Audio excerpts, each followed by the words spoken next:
Let's talk about doing special operations as an officer after your ROTC or NROTC program. I think at some point, every single person who joins the military honestly wants to do special ops to some degree. And over time, people either find reasons to not follow through with it, they find the opportunities in the job that they want, or there's a very small percentage of people that actually end up in the community that they set out to join, which is special ops, whether it's Green Berets, Navy SEALs, MARSOC, or even Air Force PJs, right? I personally do not recommend it. I really don't recommend it. I've known at least 30 to 40 individuals across, my time in ROTC that all raised their hand and said they wanted to go to BUDS or MARSOC and never ended up actually doing it.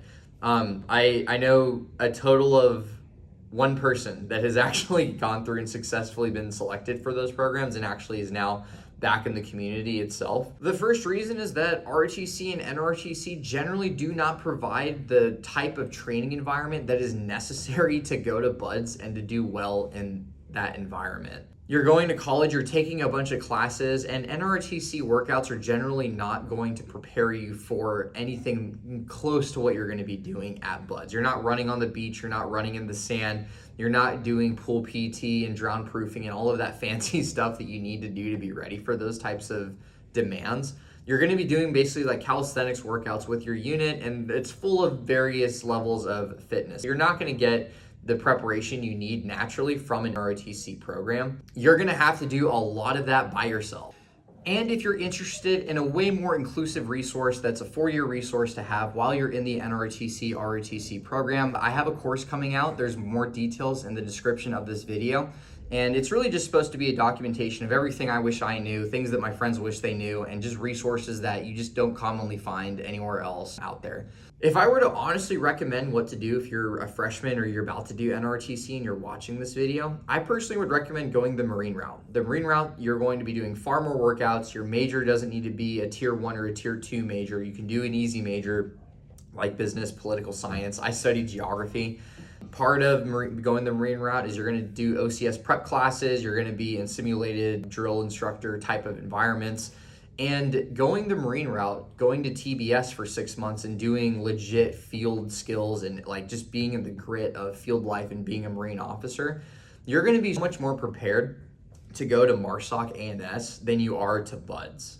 So you're gonna be able to itch that scratch of wanting to hold guns, shoot guns, be in the field, go hiking, camping. Like, you're gonna be surrounded by people that are just as enthusiastic about that type of lifestyle as you are than your fellow Navy counterparts who are taking really hard degrees, they're studying, they're not gonna be generally as fit as the Marine options. And the whole culture is just generally different, and it's not as productive for somebody who wants to be in special ops. To the same point, now you have to understand, regardless of if you wanna go Navy SEAL or go MARSOC, you have to play the long game. When you show up to NROTC on day 1, you have 4 years of being in college and training to be an officer. You're not gonna be able to just jump right into doing special op activities and anything to do with that community for a while. If you do go the Marine route, you can only try out for MARSOC once you have been in the fleet for about a year or 2. Usually first lieutenants and captains will go to A&S and try out for selection. You have to learn to enjoy the process and not be obsessed with the end result, because the end result is often what breaks a lot of people. And pretty much that aspect is what talks a lot of people out of even trying out for selection in the first place. Like the small amount of friends I have that did go the special ops route, they absolutely love it. The grass is greener over there. They enjoy every moment that they're in it. And yes, it's a hard lifestyle, but it's a very fulfilling one at the same time. So I'm not making this video to not recommend you to go into special ops. I'm just letting you know that if you're trying to do it through the ROTC program, I don't recommend it at all, because it's not a productive environment.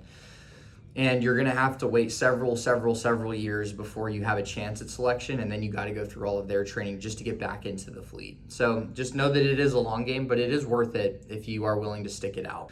Now, you might be thinking to yourself, well, what do I do in the meantime, right? I want to shoot guns, I want to go scuba diving, skydiving, and do all these other crazy cool things that I get to see. I highly recommend getting into scuba diving, go skydiving, shoot guns, try out for USPSA competitions. Those are tactical, practical shooting competitions. It's very similar to doing a shoot house that you see special ops guys training to do. Take martial arts, learn jiu-jitsu. find a lot of hobbies that complement the special ops community in general, because you're going to be able to scratch that itch with those activities, even though you're not formally in special ops.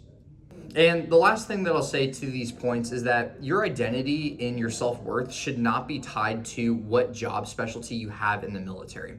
A lot of guys think that if they're not in the hardest, most high-speed branch of the military in that specific unit, then they're not good enough, or that everyone, they're not as good as they could be. And it's a very toxic mindset. It really destroys a lot of people, because their identity is their job specialty, whether they're in the Navy or the Marine Corps. Honestly, being really, really good at the job you do get assigned is what's going to fulfill you long term.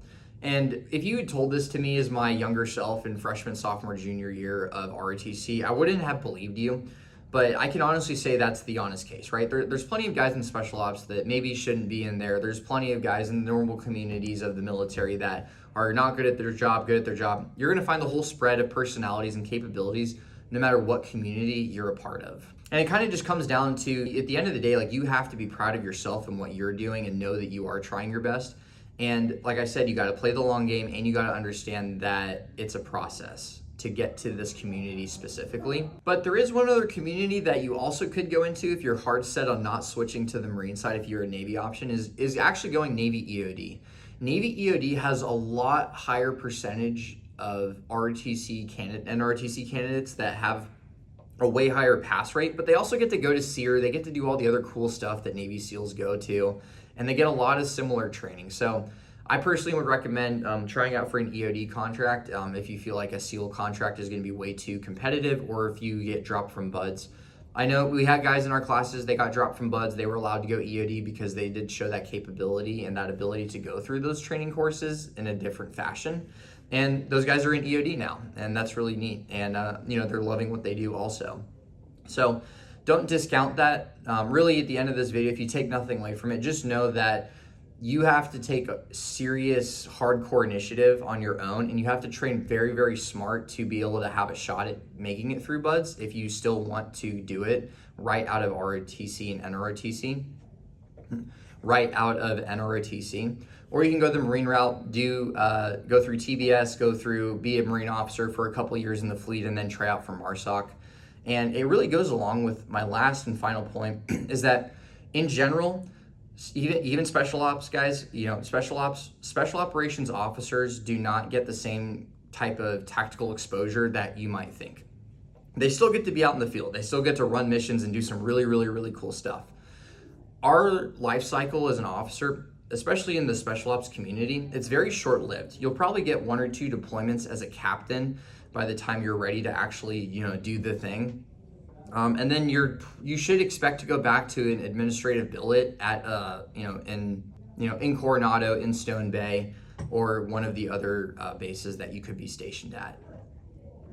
That doesn't mean your life's not going to be fulfilling. You're still going to be in charge of some really high caliber people and get to be part of some really, really, really cool experiences. But just know that you may not be kicking down the door to the same extent that the enlisted guys get to. And I think the general consensus is that enlisted special ops guys get to have a lot more fun.